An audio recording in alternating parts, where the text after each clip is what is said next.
Welcome into Fantasy Baseball today on Wednesday, May 28th. The gang's all back. I am Frank Stampfl, joined by Scott White and Chris Towers. Today on the show, we are firing up the Drop-O-Meter. We also have hitters who are picking things up lately, some confusing pitchers. Do we just keep throwing Spencer Strider out there? I don't know. We'll talk about it. But let's jump in. Oh, my goodness gracious. All right, players of the night. Scott, you are back. How was Memorial Day? And who's your player of the night? It was a good day off. And my player of the night is Jose Altuve.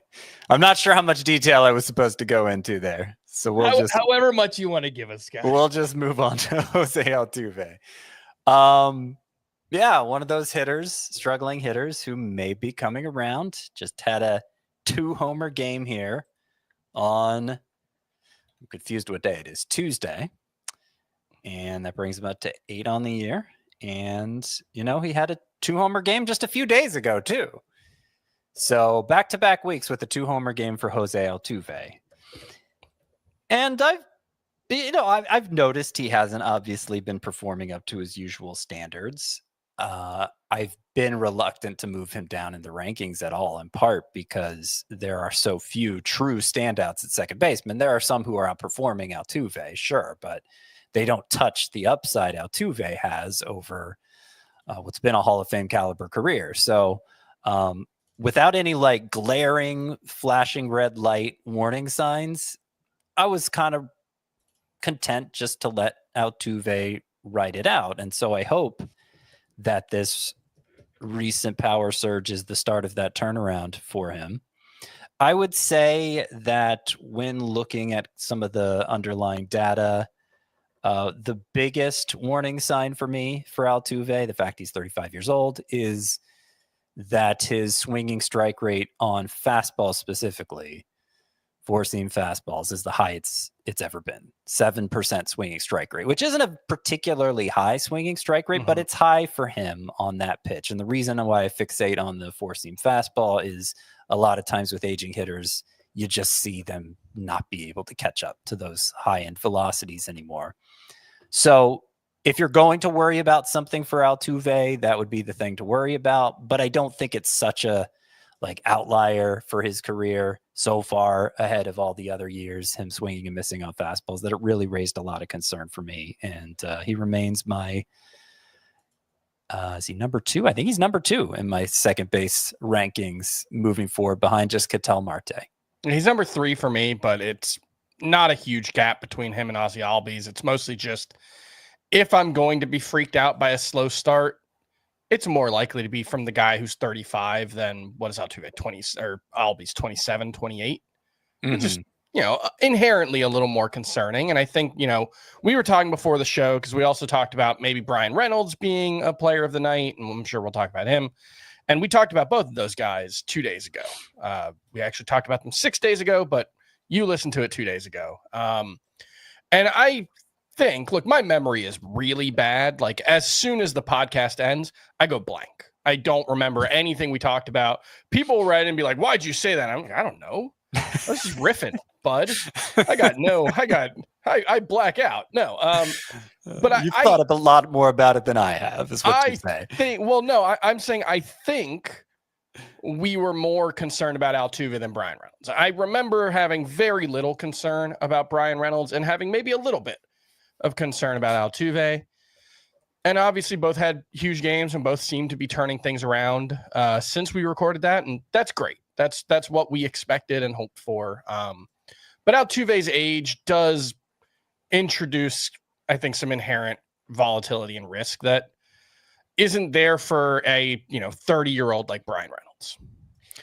In addition to the notes you mentioned, Scott, about the swinging strike rate on the fastball for Altuve, I know something that we focused on that other podcast when we talked about Altuve was he's kind of had to do the Isaac Paredes trick, pulling the ball in the air, and his ground ball rate is way up this year. His line drive rate is way down.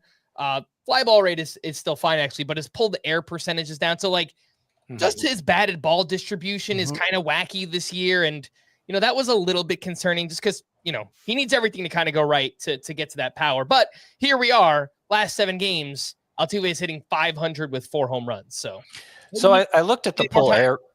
I looked at the pull air rate because that's kind of my pet stat this year. It's a stat I've long liked for hitters, but now it's just much easier to look up. It doesn't take 4 steps to look it up on Fangraphs anymore. You just scroll down on the Players Baseball Savant page, which makes me seem like less of a savant for pointing it out because anybody can just go to the page and scroll down themselves and see it. But it is easier to see, and and because I'm looking at it more consistently for every player, I'm observing more patterns with it. For instance, since we brought it up, Brian Reynolds, his pull air rate is way down this year, and his strikeout rate is up. And I've noticed that's true for a lot of hitters who are just underperforming so far. The exit velocity readings and everything may look fine. It's just their strikeout rate is up and their pull air rate is down. And that doesn't necessarily mean their strikeout rate and pull air rate won't normalize, but it does probably explain, add some different data points to explain why a hitter's struggling. But getting back to Altuve, in his case, it is lower than last year. It's higher than 2 years ago, and it's higher than most of his career. So I wasn't fixating on that so much specifically for him. It may be true that he is, I don't know, maybe selling out a little for power, unlike in past years, though the overall air rate is lower. Actually, there's more ground balls and more fly balls. There's just a lot fewer line drives. So I don't know. I think that all adds up to just less of a collapse in physical tools. Yeah. And more is just a little off. And look, his margin for error at this point in his career might be small enough that just being a little off can crater him. But it doesn't seem like he's just completely lost it. And as a general rule, Hall of Fame caliber players tend to age better than their cohort. So I remain pretty bullish on Jose Altuve. All right, Chris. Well, are you bullish on Max Meyer? So here's the thing that's really tough about Max Meyer. The thing that actually is just extremely frustrating. I went and looked at every pitcher who has had a 14 or more strikeout effort in the past 5 seasons. And as you would expect, it's almost entirely a list of the best pitchers in baseball. You got Spencer Strider in there, and Corbin Burns, and Garrett Cole, and Jacob deGrom, and Blake Snell, and Sandy Alcantara, and mostly just those guys multiple times. Jack Flaherty, Luis Heel, Tyler Glasnow, Hunter Green, Christian Javier, Pablo Lopez, Tristan McKenzie, Robbie Ray, Max Scherzer, Zach Wheeler, and then Lance Lynn. I think only one of those, it's happened 28 times in the past 5 seasons. Tristan McKenzie sounds like he stands out there, but he was awesome in 2022. And that was when his 14 strikeout game happened. He had a sub-3 ERA. He was incredible that year. He was really good. And injuries, I think, are the biggest explanation for why Tristan McKenzie has fallen apart. So I think of the 28 starts with 14 strikeouts or more in the past 5 seasons, I guess 27 not counting Max Meyer, only one of them was from a truly bad pitcher. Lance Lynn 2023 was bad. He had a 5.70 ERA, I think. He was also pretty bad in 2024. So I think at that point in Lance Lynn's career, you could say Lance Lynn was a bad pitcher. And that is it. It has happened 27 times between 2021 and 2025. And it's happened once from a truly bad pitcher. And maybe now it's happened twice. And this is why I'm really struggling with this, because it's just really hard to fake that kind of performance. Especially, he did that in 6 innings, too. He had 14 strikeouts in 6 innings against Cincinnati. That's a great matchup. It was in Miami. So, but like the Reds have played 50-something games. They aren't striking out 14 times against every starting pitcher they face. And so this is what I'm struggling with Max Meyer is like, you can fake a good month. It's really hard to fake this many strikeouts in a game. And it might just be happening with Max Meyer, or maybe he was a good pitcher and now he's a bad pitcher, because Max Meyer has gone from throwing his slider 40% of the time in the month of April and getting a 49.6% whiff rate and a 230 expected WOBA against, some kind of crazy mark as well. In the month of May, his usage has dropped to 28% on the slider, and it should have.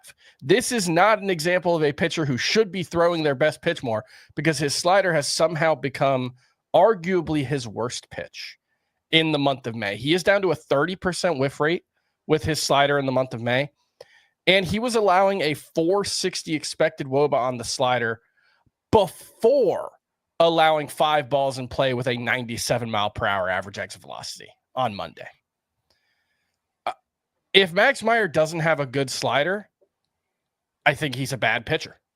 I'm not sure he's a major league pitcher if he doesn't have a great slider.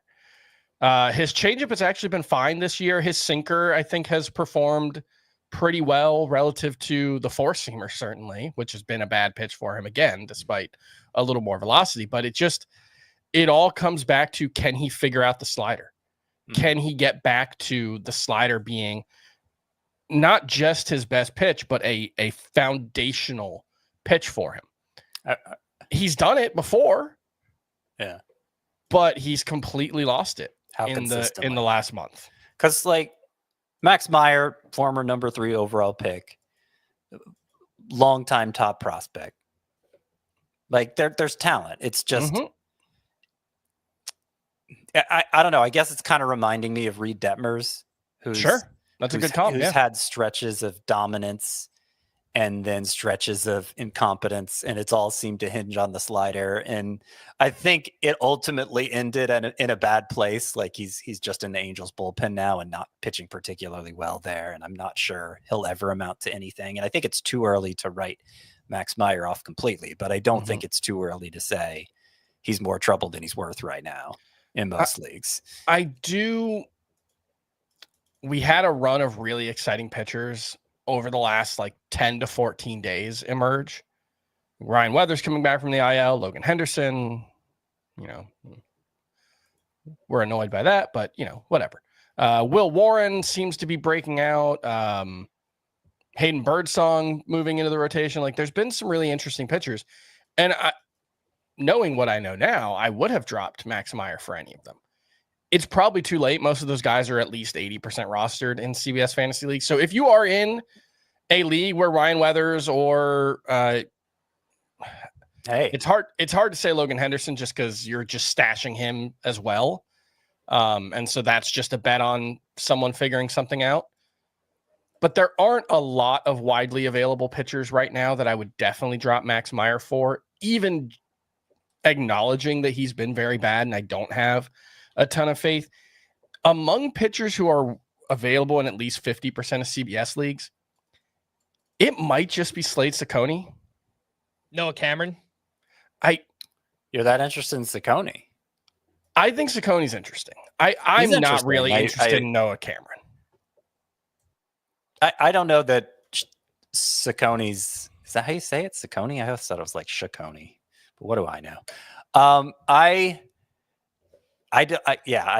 think he's kind of interesting. I don't think he's any less interesting than Noah Cameron. I'm not crazy about either. We may see a rash of Logan Henderson drop soon, and I would that seems like the most interesting if that happens. Swapping out Meyer for him, because I presume he'll be back pretty soon. Then again, they have a bunch of pitchers coming off the IL, so that's going to be a frustrating situation potentially. But yeah, I mean, if Hayden Birdsong happens to be out there still, obviously you do that. And any of those guys that drop for Meyer. What is Will Warren's roster rate up to? It's 77%, I think. I'm surprised it's that high. And if he's available, I think at this point I would drop Max Meyer for Will Warren. And Ryan Weathers is 77%. Yeah. To me, Noah Cameron is clearly the most interesting one that's popped up in the past week or so. Those other guys, we've been talking about them for longer than that time. Cameron had the 8 strikeout game. He had 14 whiffs in that game. And, he's obviously looked much better in the minors. So I think a little bit more interested in him just in general compared to you guys. Would I drop Max Meyer for him? I'm not so sure. Like if he's my worst pitcher and this is my only chance to get Noah Cameron, sure, but yeah, I think it's pretty unlikely that Noah Cameron's going to be someone you regret not adding. Whereas I do think there's a chance you regret dropping Max Meyer. I think there's a better chance you regret dropping Max Meyer than not adding Noah Cameron, I guess is the way I would put it. Just because I don't think Noah Cameron has a ton of upside. I don't really buy what he's doing. It's a low 90s fastball, a good changeup, but I don't think anything's great there. But maybe, I don't know. Maybe Shane Bieber, pick him up and stash him. We got Yuri Perez. Yuri Perez, absolutely. He's way too under roster. Although, you look at every other pitcher coming back from Tommy John surgery, and it's a reminder that Yuri Perez might come back sometime in June. He might not be useful until August. But yes, I think there's a lot of interesting, like Yuri Perez, still only 22, has best pitcher in baseball upside, has a new version of his curveball that is probably going to be reclassified as a sweeper when he gets up to the majors because it's getting a lot more lateral movement. But yes, that's one I would do. Yes. All right. Before we take our first break, just a reminder to that you can listen to FBT and FBT Express on Spotify. If you're watching on YouTube, you can scan that QR code that will take you right to the FBT Spotify feed. And thanks to those watching us live on YouTube, make sure to hit the like button and subscribe to the YouTube channel if you haven't already. Let's take a break, and we'll be back right after this. When you need your sports news all the time, we've got breaking news to bring to you. CBS Sports HQ gives you a snapshot of all the sports that matter to you. When you need your sports in a snap, find it on CBS Sports HQ. Streaming free anywhere you are. Welcome back in Fantasy Baseball today. I'll quickly mention two players up top here that had some big games. Ranger Suarez, the guy has been money outside of his first outing where he gave up 7 earned runs. Everything else has looked great. He was home against the Braves, 6 shutout innings with 8 strikeouts, had 11 whiffs on 103 pitches here. And his 5 main pitches have all performed well so far this season. And he's got 4 straight quality starts, just 3 earned runs allowed over 26 2/3 innings during that time, doing an incredible job limiting hard contact. And we've seen this before. I mean, when Ranger Suarez is healthy and his body is right and he's executing pitches, he can be one of the 40 best starting pitchers in fantasy. I'm not ready to say he's there yet, but maybe he's trending towards getting back to that point. Yeah, I don't want us to slip down the path of early last year. Not that we were saying this, but a lot of people were, acting like he was the next Greg Maddux because he sustained an ERA below 2 for months at a time. And people wanted us to rank him SP1, Scott. Yeah, I know. I think it's fine to think of Ranger Suarez. Look, he's always his whip's always gonna run high because his walk rate isn't amazing, and as a ground ball pitcher, he gives up a fair amount of singles too. But the ERA should be more than respectable, and he's got a good offense backing him, obviously. And so if you think of him as just kind of a steady number 4 or 5 type in 12-team leagues, I think you're on point. He's usually not as good as he looks at his best. And he'll go through stretches where he looks really bad. He's never as bad as that either. But I think Ranger Suarez is an extremely useful pitcher. Yeah. Yeah. He will be a big riser for me. I just haven't buried in the rankings, and he's someone that should be probably a top 60 SP at least at this point. And the ability to move up higher than that. Wanted to also mention Cal Raleigh, who is having just a truly great season, 2 for 5 with a double dong. He's up to 19 home runs, and his 150 game pace last year, he played 153. So, stretching this out over 150 feels like it makes sense for Cal Raleigh. He's on pace for 53 homers, 104 RBI, and 14 steals. I mean, at your position. How about this? Just over the past 365 days, and that's not including today, he has 40 homers and 107 RBI over the past calendar year. I mean, that's pretty good. Should he just be ranked as the catcher 1? I mean, we're not far off. I think we all have him top 3, but maybe. I don't know. This is where you force us to say bad things about Cal Raleigh, Frank. You always have to take it to such an doesn't- extreme. It doesn't have to be bad about him. The fact that William Contreras is playing But through a just fractured finger could just mean By that virtue of he has a down contrast, season. by virtue of contrasting things, it's going to come off as negative about Cal Raleigh. He's not actually going to hit 53 home runs. He's probably going to have a sub 240 batting average. He's still going to lead the position in home runs and be among the leaders in RBI, if not also runs. And so, just if you have Cal Raleigh, you don't need a catcher upgrade. You're set. Can we just leave it at that? I would still rather have William Contreras, okay? But Cal Raleigh's pretty darn good. Don't be scared to make a proclamation, Scott. That is why we are here. And I said a number of things. He is doing things that are more conducive to a higher batting average this season. So it is within his range of outcomes to have an outlier batting averge season where he hits above 240. And every player can hit within 30 points of their batting averge in a given year. Yeah. Okay. So I will point out with William Contreras, he's playing through the finger injury, and that should be holding him back. He has a 412 expected WOBA over his past 50 plate appearances. The production hasn't actually been quite as good. There was that about a week where he racked up a bunch of hits, but overall he's gotten cold again. But I think we're seeing the highest end of Cal Raleigh's range of outcomes and the lowest end of William Contreras's. And at some point they will pass each other like ships in the night. But ultimately it doesn't matter. Like if you're listening to this and you think we're idiots for not ranking Cal Raleigh number one, okay. I don't like, I guess you should, if you have William Contreras and someone offers you Cal Raleigh for him, you should take that, but it doesn't really matter.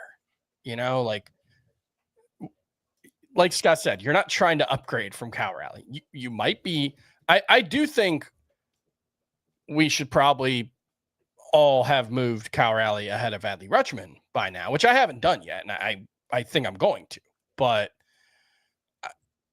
Cal Raleigh's not this good and William Contreras isn't this bad. Sure. All right, let's move on to the news and notes. Nathan Eovaldi exited his start early due to right triceps fatigue, and taking a look at the velocity, because that's usually the first thing that pops out for Eovaldi. Nothing too bad in this one. The team said it was a precaution and that Eovaldi is not expected to miss additional time. But it's Nathan Eovaldi, so. I mean, I wouldn't mind him missing additional time. I wouldn't mind a minimal IL stint just to make sure everything's good there. But nobody asked me. Well, it's just because we've seen this happen so many times where Eovaldi is cruising and then something happens, usually a relatively minor injury that he can pitch through, and he just takes a big step back. And I hope that doesn't happen this time, but we've talked enough about it this season that is how I'm operating, that I do expect something to go wrong for Eovaldi at some point, just because it always does. It's not necessarily always an injury, but he's another one who's never quite as good as he looks at his best. Bryce Harper left early after getting hit by a pitch on his right elbow. X-rays came back negative on that one. Sounds like we avoided anything too major there. Logan Gilbert will begin a rehab assignment later this week. He's been out since late April with a flexor strain in his right elbow. Cole Reagans threw a competitive bullpen on Sunday, and he is eligible to return this weekend. Adley Rutschman has missed 2 in a row after taking a foul tip off of his mask on Sunday. I think I saw he was taking batting practice on Tuesday, so hopefully he returns in the next couple days. Nick Kurtz was placed on the IL due to a strained left hip flexor, retroactive to May 25th. And he was getting hot too. Yep, he had 4 home runs in his last 5 games before going on the IL here. Brendan Donovan was scratched Tuesday due to hip tightness. Jazz Chisholm will begin a rehab assignment at AA later this week. Seth Lugo is trending towards being activated from the IL this weekend against the Tigers. Bryce Miller said he feels good after Monday's bullpen and could rejoin the Mariners rotation as soon as this weekend against the Twins. And hopefully some time does him well. He is pitching through a bone spur in his elbow. I believe I saw that it's in the back of the elbow that the team believes they can manage it for the rest of the season, but there's not really anything they can do about it right now. That's pretty worrisome. I missed the name. Bryce Miller. Yeah, it is. I mean, we had sort of vague concerns about him, but that's a more concrete kind of validates the vague concerns about him. So yeah, he's fallen a long way in my rankings. Obviously, he's been on the IL, but even beyond that, I am 65th now. Bryce Miller. Oh, wow, that's much more aggressive than I've moved him down yet. But you might be right. Corey Seager will be activated Wednesday against the Blue Jays. Hopefully, the time off for him has done well. He's now been out twice this season with that hamstring injury. Aaron Nola said he will need a rehab assignment before rejoining the Phillies. He's out with a sprained right ankle. Slade Ciccone will not start as scheduled on Wednesday due to mild groin tightness. Well, now I look dumb. At least you pronounced his name right. And I know we've talked a lot about him on our Thursday episodes of FBT Express, but just in case people aren't listening to that, you should. But in case you aren't, you should stash Jack Caglione now while you can. In fact, a lot of people already are. He's up to 57% rostered. I actually wrote this news item in before I saw his stat line on Tuesday. He went 0 for 5 with 3 strikeouts, but even with that, he's batting .290 with 5 home runs, an OPS near 1,100, and crazy exit velocities at AAA. So for a team like the Royals that could use some offense, I think we could see him at some point in June. Yeah, I mean, if not sooner. I think it's an any day now situation for Jack Caglione. I mean, they could hold out they probably have to hold out like a month to be sure they get the Super 2 status later on, years down the road when that comes into play.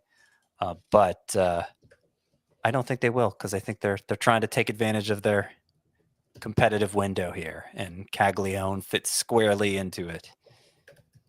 All right, let's run through the waiver wire options before we get to the drop-o-meter. And on the pitching side of things, Brady Singer had a revenge game at the Royals. 7 innings, 2 runs, 3 strikeouts, which also included 13 hard hits allowed in this game for Brady Singer. Cade Horton turned in a quality start against the Rockies. 6 innings, 2 runs with 6 strikeouts. He had 11 whiffs on 83 pitches here. First quality start of his career, also a career-high 6 strikeouts so far for him. And Tyler Anderson turned in a quality start against the Yankees. 6 innings, 2 runs, one of those earned with just 3 strikeouts here. Did have 11 whiffs on 97 pitches. It looks like maybe Horton and Tyler Anderson might be 2-star pitchers next week, so kind of a beat the waiver wire situation for those two. I'm much more interested in Horton than Anderson, because we know who Anderson is now, and the upside is on a start-to-start basis. I mean, the upside's pretty low, and then the downside is high downside. Is that how you phrase that? There's a lot of downside, is what I'm saying. And Horton obviously has prospect pedigree, was killing it at AAA. The control hasn't been as bad as I thought it might be. And let's see, was he throwing 3 pitches again in this one? He's mixing in the changeup, but not a lot. A little bit more we're seeing of that. So it was against the Rockies on the road, and there is no more favorable matchup than that. So I still worry about Horton's ability to pitch 6 innings consistently. Yeah, he's had a really easy schedule so far. Yeah. Mets are a tough matchup. That was his debut. Then it's been White Sox, Marlins, Rockies on the road. So he's the only one of these guys I think needs to be more rostered than they are, just because at Washington, at Detroit, well, Detroit's a tough matchup, but good place to pitch. Washington, not a bad matchup. 2 starts next week. That looks pretty good. Tyler Anderson, even with 2 starts next week versus Seattle at Boston, I don't want anything to do with that in a categories league, at least. Maybe in a points league, but there will probably be more interesting, widely available 2-star pitchers than Tyler Anderson.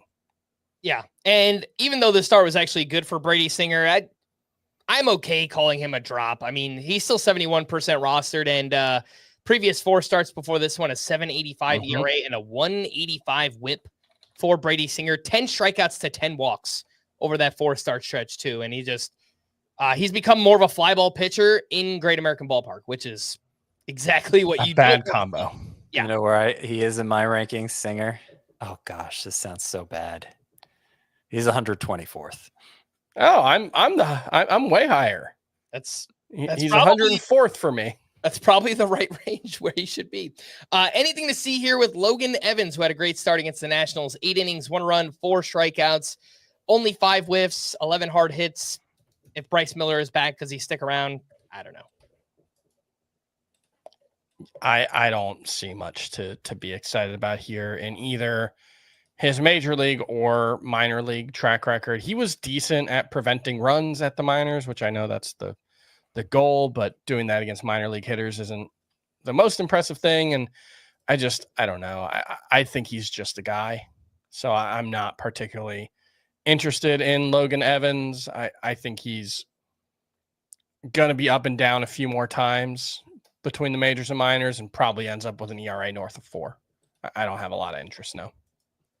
All right, let's slide over to the waiver wire hitters. And Carlos Correa hitting much better since returning from the concussion IL. Had 3 hits here. And in 5 games since returning, he's 6 for 16 with 2 home runs. Down to 69% rostered. So, some people have been dropping Carlos Correa. If that happened in your league, would you take advantage of it? Depends what kind of league it is. If there's a middle infield spot, like a standard roto lineup, yes. Because as deep as you go into the middle infield pool there, I still think Carlos Correa gives you more hope than probably whatever else is out there. But if it's more like a standard head-to-head lineup, no middle infield spot, shortstop's awfully deep. Correa isn't even inside my top 20. That's not to say he couldn't get back there, but I get it. If you can find a better shortstop, he's not in my top 20, so I agree. You probably can find a better shortstop. Would you rather take a shot on Correa or Marcelo Meyer? Correa, in part because we don't know how long Meyer's sticking around. Oh, I guess he is going to stick around for a while because that's a pretty long-term injury for Bregman. If it's a shallow league, which it probably would be to have this discussion, I think you got to take a shot on the unknown while he's front and center right now. Yeah, Meyer. I think it just comes down to if you don't add Marcelo Meyer right now, and he's probably gone. If he ends up being good, yeah. Yeah, whereas Carlos Correa, you might have another shot. Yeah, you might have other shots to add him. Cam Smith is showing some signs of life recently. Went 1 for 4 with 2 RBI. Last 11 games, he's hitting .375. It's just not really coming with much else besides batting average. It's 0 homers, 0 steals, lots of ground balls during that time.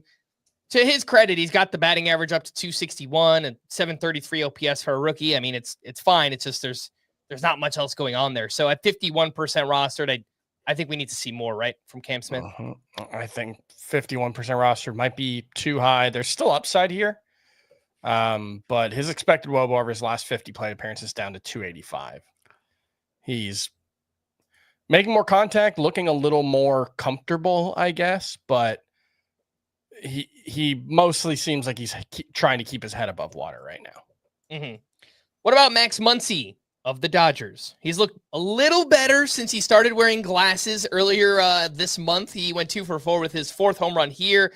And since May 2nd, since he got those glasses, 22 games, 236, 3 home runs, 19 RBI. You like that?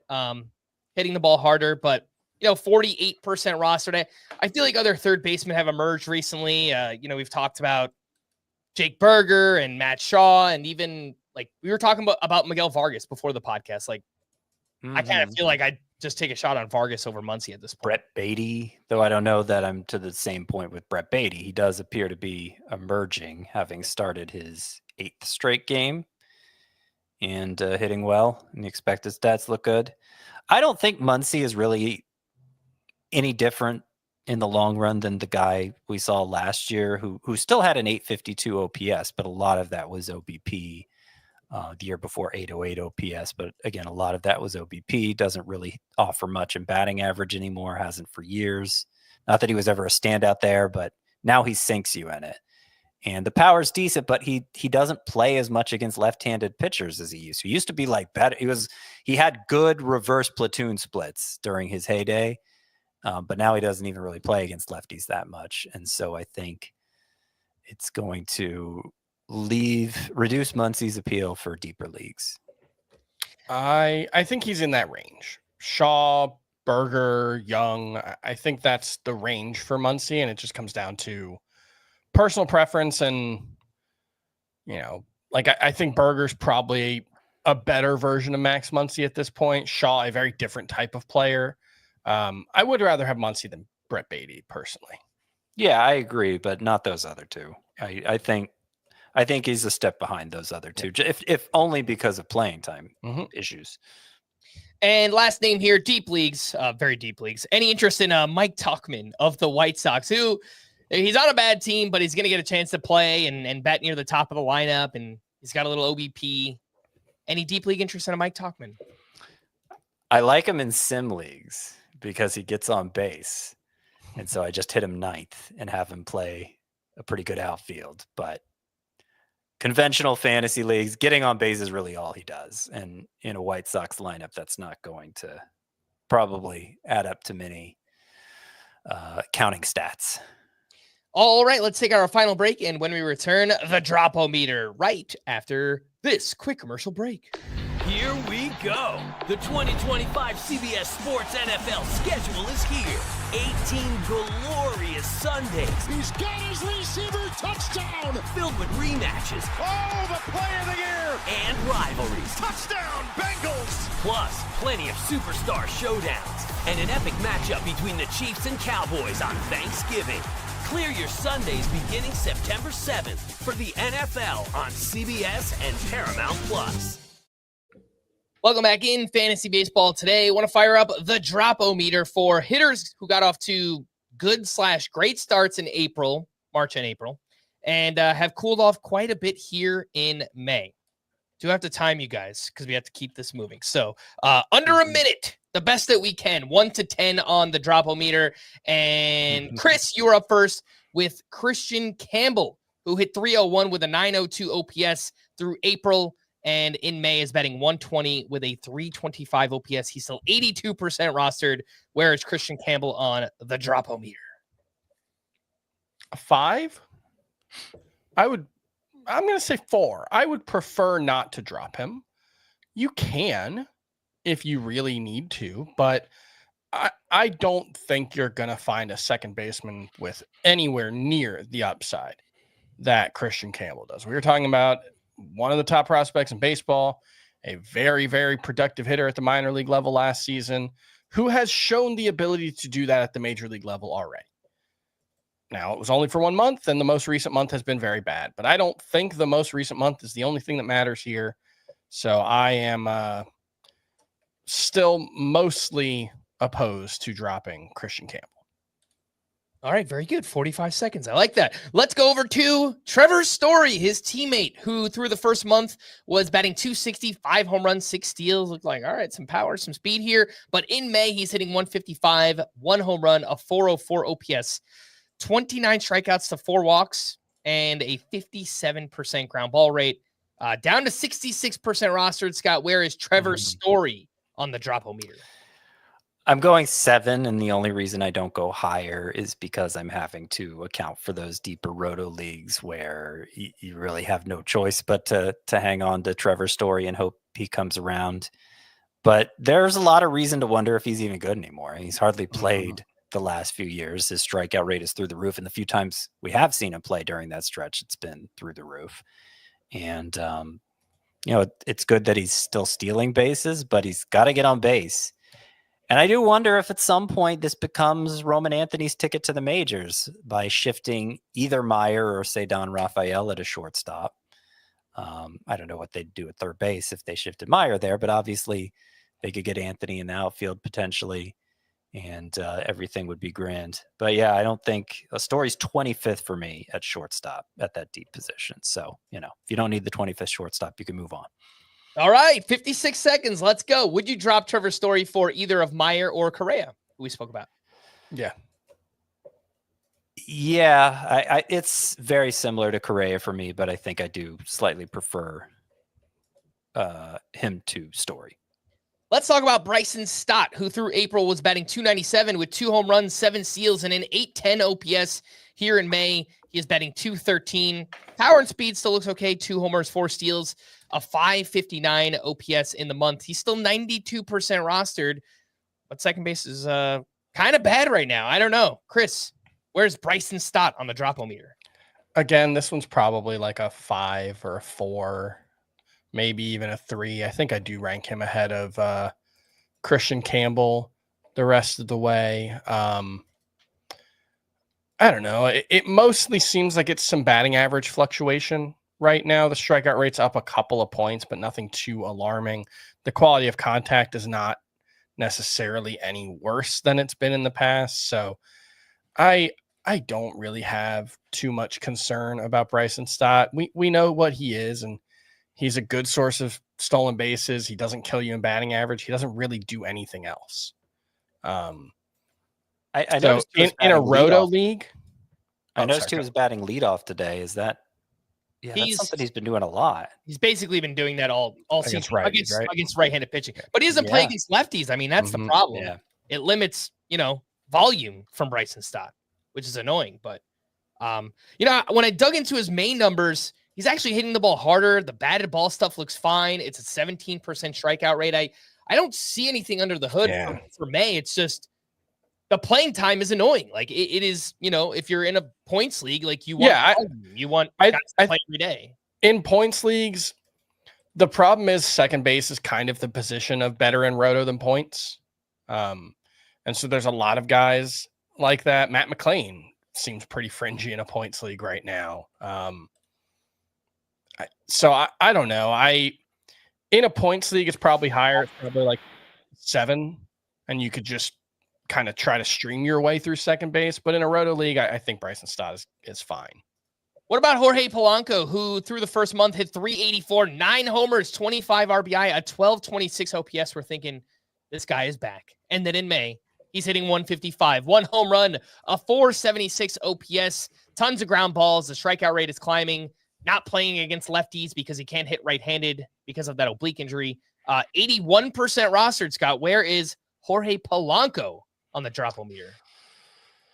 So I will go about a 6 here, maybe a 5. Because the thing is, I don't think in roto leagues you can drop him because you just have to go too deep into middle and corner infield, both where he's eligible. And I still like a lot of the underlying indicators here. The expected stats still look great for Jorge Polanco.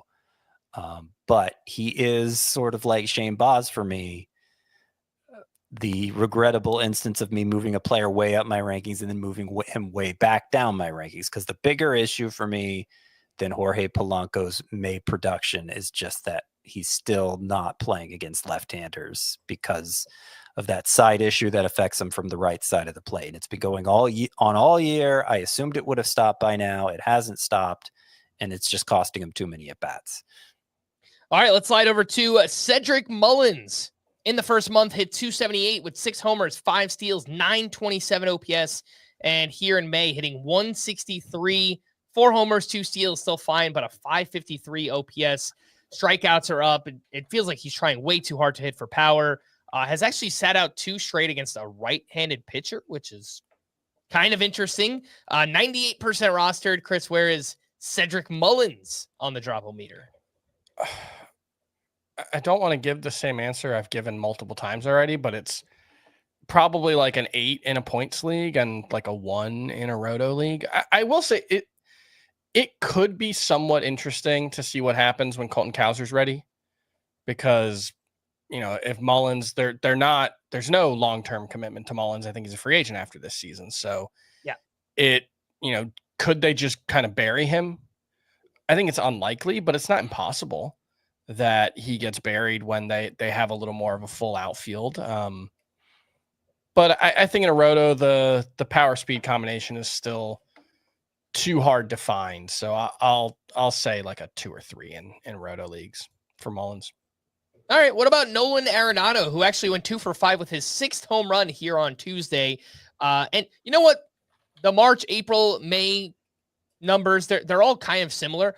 I'm just confused as to why Nolan Arenado is still 95% rostered. I guess he has 6 homers on the year. He's, does it for a good batting average at this point. It's like not a good on base percent. I don't know. Maybe people are just holding out for a trade. I don't get it, Scott. But where is Nolan Arenado on the drop-o-meter?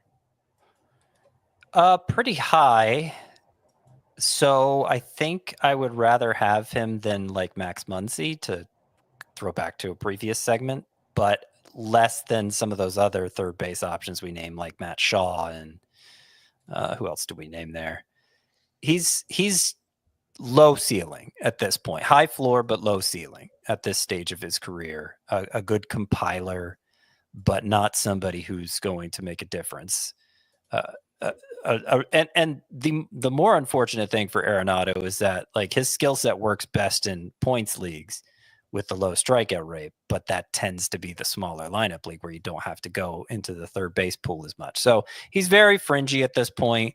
I imagine the roster rate is so high, A, because he's Nolan Arenado and probably going to the Hall of Fame, and B, because his best week of the season was the first week of the season when and people kind of form their opinion on him based on that, because you see that happen a lot. But yeah, he's pretty fringy. He doesn't need to be even half as rostered as he is. If you can only have 2 good months, April and September are the months to have if you want to boost your fantasy value. That's the Taylor Ward way right there. All right, Scott, I hate to tell you, but I went over. Exceeded a minute. How could you? Man, I didn't think I said that much either. Let's talk about Kyle Manzardo, who hit 8 home runs with an 853 OPS through April, and here in May, he's hitting 203, 2 homers, 618 OPS. The strikeout rate is up to 30% for the month, down to 57% roster. So some people have already dropped him. Chris, where is Kyle Manzardo on the drop-o-meter? It's so funny because coming into the season, the big question about Manzardo was, could he hit lefties? And he's been awesome against lefties. He's got a sub 25% strikeout rate against them. He has a 975 OPS, and he's been really bad against righties. He has a 689 OPS. I'm not sure what 45 divided by 156 is, a 29% strikeout rate against righties as well. I mean, on the plus side, I guess it's good that he's showing he can get lefties, but if that falls apart, things could get pretty ugly for Kyle Manzardo if he doesn't turn it around. So I think he's pretty droppable. I'm going to say a 7. I'm not giving up on the talent, but we just don't have much of a sample size here at all. Would you drop for Berger and Hoskins? Manzardo? Sure. They're hot right now, and Manzardo isn't. Last name on the list, and regretfully, Ben Rice. Hit a home run here on Tuesday, and we know he had 8 home runs, 22 RBI, 958 OPS through April. And in May, obviously, the numbers have come down. The playing time has come down. He's still hitting the crap out of the ball, but reinforcements are coming. We heard about Jazz earlier, and sounds like Stanton could be back in the next couple weeks or month or so. Ben Rice, this is a tough one, man. I love everything under the hood, but just the playing time is getting annoying. 88% rostered. Scott, where is Ben Rice? Well, I mean, before the reinforcements come, he's getting pushed out. So Trent Grisham has kind of ruined things here. And I think Ben Rice is a better hitter than Grisham in the long run. I think he's a fantastic hitter. I think skill-wise, he is everything I could want in a hitter. And it's been disappointing what's happened to him and frankly, Jonathan Aranda. And, a lot of those first basemen we elevated early on, we're having to push back down now just because they're not getting consistent enough at bats. So I think if I went 6 on Jorge Polanco, I'm going to go 5 on Rice. And that's because I'm, splitting the difference between head-to-head and roto. Roto, you probably can't drop him head-to-head. It might be like an 8 or a 9, unless you just can't do better at first base. Rice isn't playing consistently enough. Now, one caveat that's probably going to put me over a minute is he's a game away, 1 appearance away from gaining catcher eligibility. And that he's 100% rostered. Probably. I mean, catcher's so deep too. And I don't know if frankly, he's probably getting less playing time than some of them at this point. He's playing more than Drake Baldwin still, I think. Although I don't know if that will be the case moving forward. I'd rank him ahead of Baldwin, but I don't know. It would put him on the fringe of the top 12, I think. I think him versus Ramirez would be really interesting in a points league because Ramirez is going to play a lot more, but his skill set is less well suited for it. Because Rice, the underlying numbers are still terrific. I know. I love him. Yeah. And I think he's a really good player. Or just a prolonged Jason Dominguez slump that gets him sent to the minors. Like, there are still ways Rice could turn into a fantasy stud for the remainder of the season. But man, those shallower leagues where you only have one first base spot, like I could understand him getting squeezed out. If Stanton is healthy, I just don't know where Ben Rice is going to play. I don't think they should just bench Ben Rice, but Paul Goldschmidt's been good this season. Stanton is still like, I don't know. Are they going to be sentimental about it? Are they going to give Stanton an opportunity because he was such a big part of their postseason run last year and all that?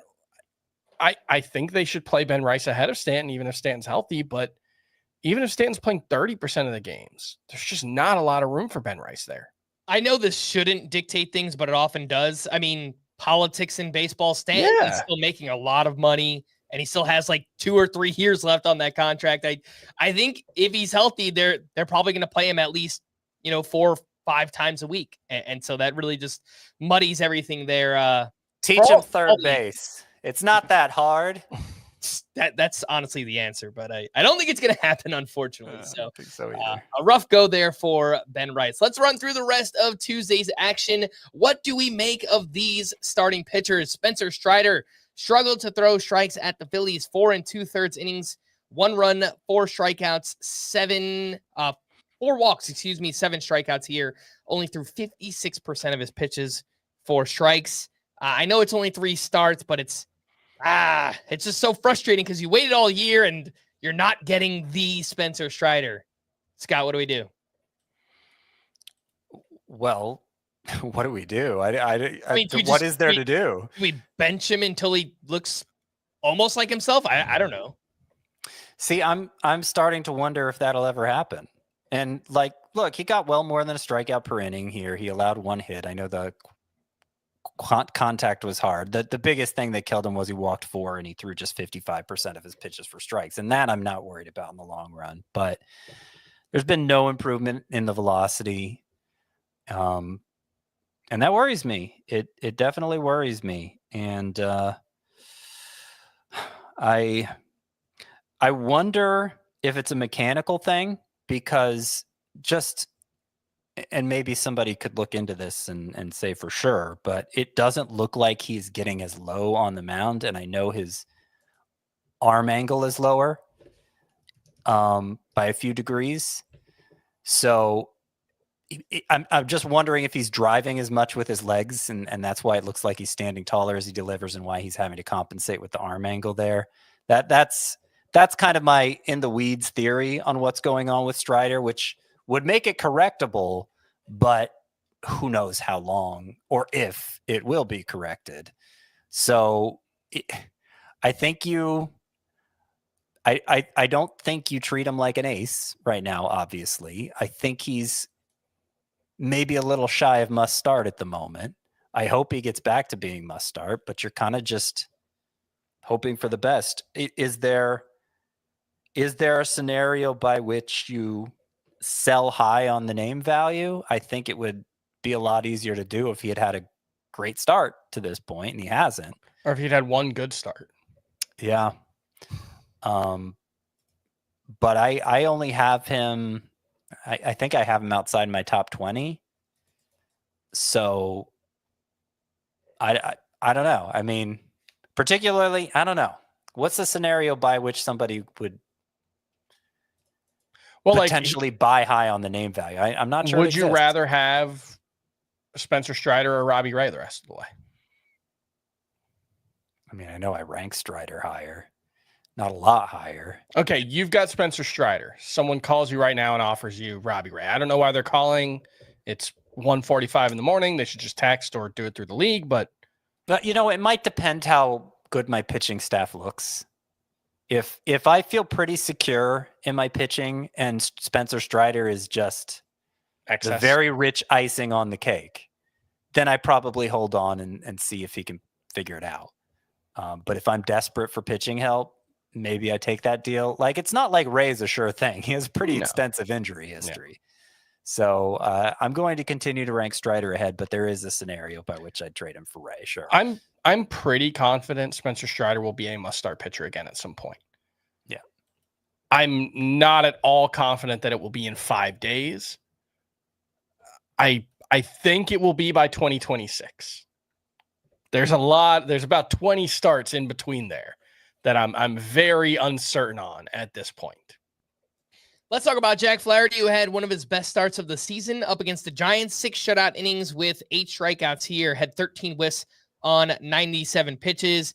And, Chris, where are you at on Jack Flaherty? Because I look under the hood and it's, his pitches get hit really hard. He doesn't really have his slider working. Curveball still look awesome, but, fastball and slider getting hit kind of hard this season. So it looks like overall, like his pitch mix has taken a little bit of a step back here. Where are you at on Jack Flaherty?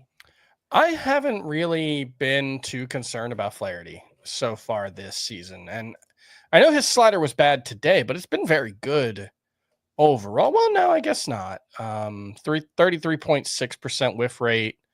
I guess it's been a little worse than last season. The fastball's been a little worse than last season. None of the physical characteristics seem particularly worse. So my assumption has been that Jack Flaherty would figure it out. And I hope that's what today was a sign of. But I can't say that for certain. But he's not someone that I've moved down significantly in my rankings yet. All right, well, last name I'll ask about here is Carlos Rodon, who threw 7 shutout innings with 10 strikeouts, 21 whiffs on 105 pitches. And I don't know if I should ask this because earlier in the podcast when I asked if a player should be ranked higher, I got yelled at by Scott. But should Carlos Rodon be ranked higher the way he's pitching this season? Don't be so sensitive, Frank. Come on. Let's see. Should I rank him higher than? I think I have him in my top 30 now. It's pretty high. I have the highest of all of us, 22nd, almost top 20, 2 spots behind Spencer Strider. Maybe do I need to drop Strider behind Rodon? I think that's I was going to ask that one. Even more difficult question than Ray. I mean, so far it's holding true with Carlos Rodon, even though he's not throwing as hard, not missing quite as many. I don't think he's getting as many swinging strikes this year. Like he's just he's become a pitcher rather than a thrower. Can I use that cliche? I think that's the answer. Yeah. He used to just be able to get by with an elite 4-seamer and an elite slider. Mm-hmm. And he's not as good as he was at his best in San Francisco. That one really, really good year. I don't think he's that good anymore, but his struggles over the past few seasons have forced him to evolve. And the changeup looks really good for the most part. There are still times when his feel for it goes, but for the most part, it looks really good. And the curveball, he doesn't throw it a ton. I think he only threw 1 or 2 today. But when he does throw it, he's capable of stealing a strike with that. And the sinker is getting weak contact and seems to be making the 4-seamer play up. So it just kind of, I think this is the best version of Carlos Rodon we've seen since he's been with the Yankees for sure. Mm-hmm.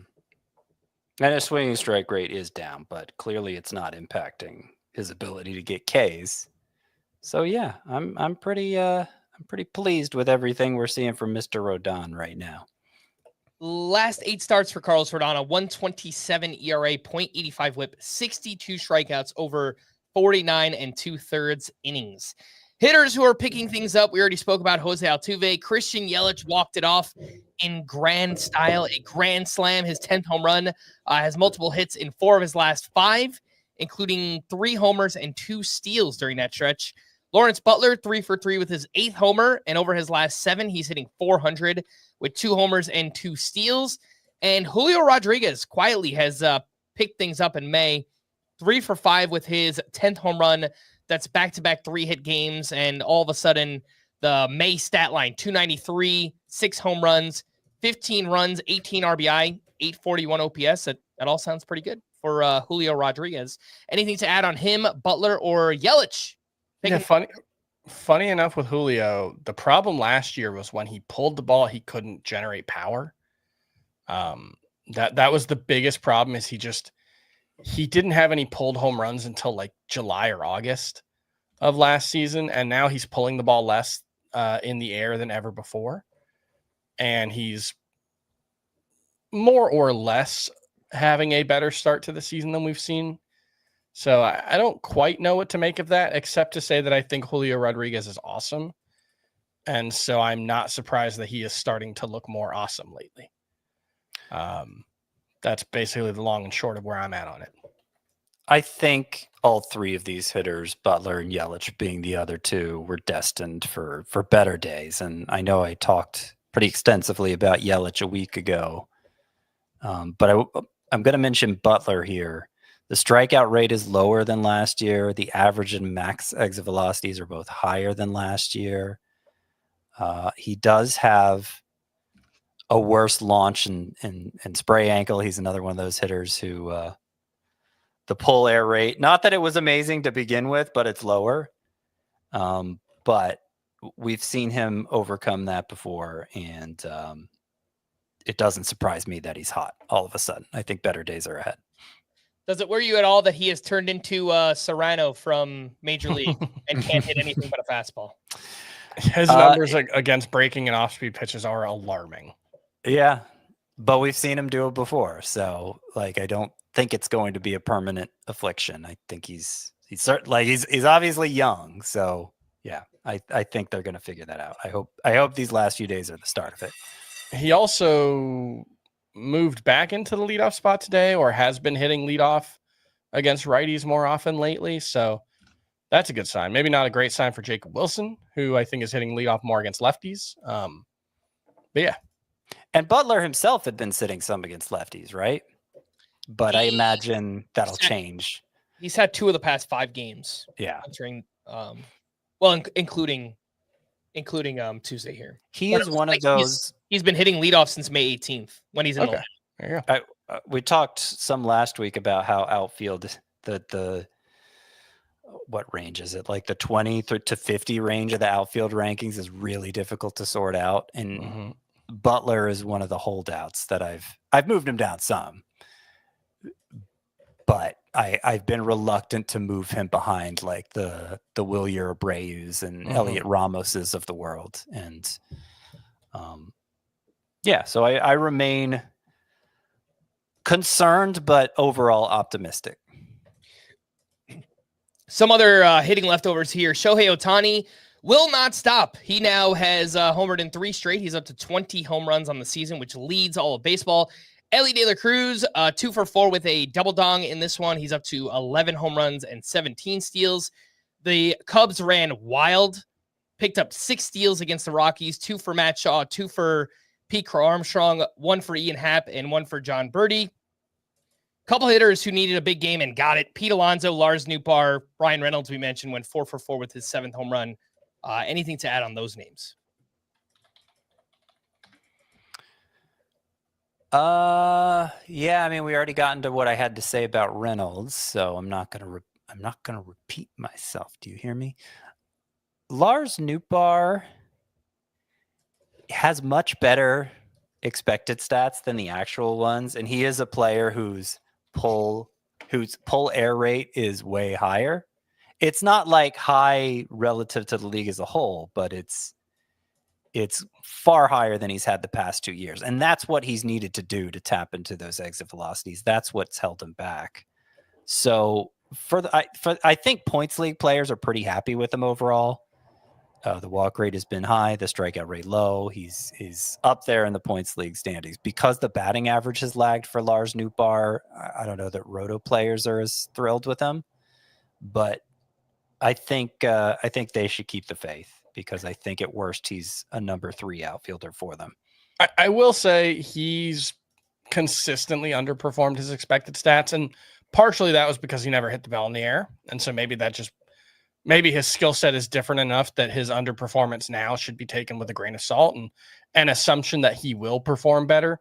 But I will just note that he's always been a guy. And like, even though he is hitting the ball in the air more right now, it's a lot more straight away and a little more of the opposite field and then a little more pull as well. Yeah. So it's kind of, it's not like it's not high relative to the league, but it's definitely high for him. He's not Isak Paredes suddenly. Yeah. Some pitching leftovers. We got anywhere from good to great starts from all of these names. Hunter Brown, Corbin Burns, Joe Ryan, Logan Webb started off rough and then recovered in that one. And Taj Bradley had a tough luck loss against the Twins. But anything that stood out to you guys on Taj, Logan Webb, Joe Ryan, Burns, and Hunter Brown? I am going to plant the sell high flag on Corbin Burns. I just don't really. I know he's been very good in May since that shoulder injury. I think it's 29 strikeouts in 27 innings. Sub 2 ERA, if I'm remembering correctly. I wrote about it earlier. It's still not with the best version of his cutter. And so it still feels like there's a lot of room for things to go wrong for him. What would selling high look like? Well, I think it does. Like, it needs to be high because I do still think he's at least a top 20 pitcher. I just don't think he's an ace again, even though he is pitching like an ace right now. So it's Spencer Schwellenbach. I would do that if I could get Spencer Schwellenbach for him. Spencer Strider. I'd need to get something else. Dylan Cease? I would rather have Dylan Cease than Corbin Burns. Assuming Jacob deGrom is fine after the weird finger injury, non-injury Monday, I'd rather have him. So I have Burns 11th at starting pitcher. Yeah. It looks like I'm the highest. Frank has him 15th. You have him 16th, Chris. He'll It's move kind up of a at the couple top of of it. spots. It's kind of at the top of a tier for me, so I Mhm. don't know that those 4 spots really say a whole lot. I have him behind both the Hunters. I have him behind Max Fried. But Corbin Burns still technically in my top 12. All right, onto the bullpens. Call to the bullpen for the Tigers. Will Vest picked up his 7th save. For the Twins, Yohan Duran picked up his 9th. For the Phillies, Jordan Romano picked up his 7th save. For the Cardinals, Ryan Helsley struck out 2 for his 11th. For the Mets, Edwin Diaz was unavailable. Reed Garrett got the final 5 outs for his 2nd save, and he's actually been pretty awesome, and he's a name for saves plus holds leagues. For the Red Sox, Aroldis Chapman got the 9th inning with a 1-run lead. He gave up a run on a walk and 2 hits, took his first blown save, and the Red Sox lost in extras. Yeah, I will point out Liam Hendricks was really bad in that one as well, so doesn't seem like Aroldis Chapman has much to worry about there. I would think Slayton would be the other guy, but it's a moot point. Chapman's been awesome. Yeah. For the Rangers, Luke Jackson got the 8th inning with the game tied, facing the heart of the Blue Jays lineup. He allowed a hit by pitch and a walk, but got out of it. Rangers took a 2-run lead, and Robert Garcia got the 9th inning. He struck out 2 for his 3rd save, and he has the last 2 saves for the Rangers. Numbers look pretty good. Only 11% rostered. It kind of feels like maybe Garcia's next up for the Rangers. Well, I don't think Chris Young's injury, or I'm sorry, Chris Martin's injury is long term. Chris Young is their general manager. So I don't think Chris Young's I don't think Chris Martin's injury is long term. He's right-handed and he has even better numbers than Robert Garcia. So I don't, and even then, but they've been so unwilling to make Chris Martin the closer. Bruce Bochy hasn't spoken like it's a permanent demotion for Luke Jackson either, and Jackson was back to working the 8th inning in this one. So I do think there's a lot of murkiness, even if Garcia's gotten the last 2 saves, and I think he's perfectly capable of being the closer, but he's also left-handed, and so that adds demerits against him. And I don't know how it's going to play out, but Garcia in leagues where saves are scarce is at least on equal footing with Luke Jackson, if not surpassing him. If you need saves, would you rather add Robert Garcia or Daniel Palencia from the Cubs? I would rather add Palencia because I think we've seen it for longer now with him, and there are fewer questions. But Ryan Presley has looked a lot better. His swinging strike rate is more than double what it was before being removed from the closer role. And he did work the 8th. Was it the 8th? Or was it the 9th in a tie game? It may have been the 9th in a tie game here on Tuesday. And also Porter Hodge is coming back from the IL sooner than later. So I don't know how much security Daniel Palencia has either.